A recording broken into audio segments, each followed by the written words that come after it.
আমরা আসলে আমাদের নেতা শহীদ মতিউর রহমান নিজামীকে হারিয়েছি।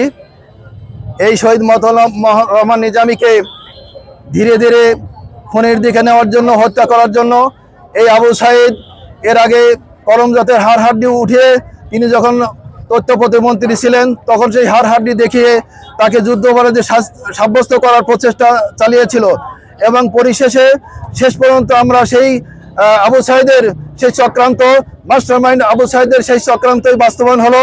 এই জন্য আমরা এই সাথিয়াকে বেড়াকে অস্থিতিশীল করার জন্য আবারও চক্রান্ত শুরু করেছে।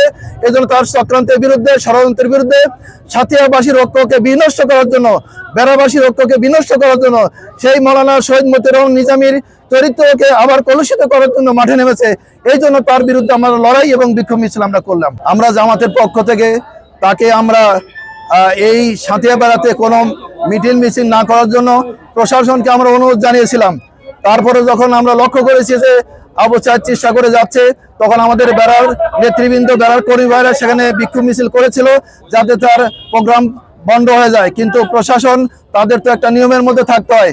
তিনি তো গণফোরামের নেতা হিসেবে তিনি এই হয়তো সুযোগ পেয়েছেন, কিন্তু আমরা যেটা জানিয়ে দিতে চাই, গণফোরামের আদালতে যদি আওয়ামী লীগকে সংগঠিত করতে চায় তাহলে সাথে বেড়াবাসী ইনশাল্লাহ আমরা আবারও প্রতিরোধ গড়ে তোলার চেষ্টা করি। ধন্যবাদ আপনার।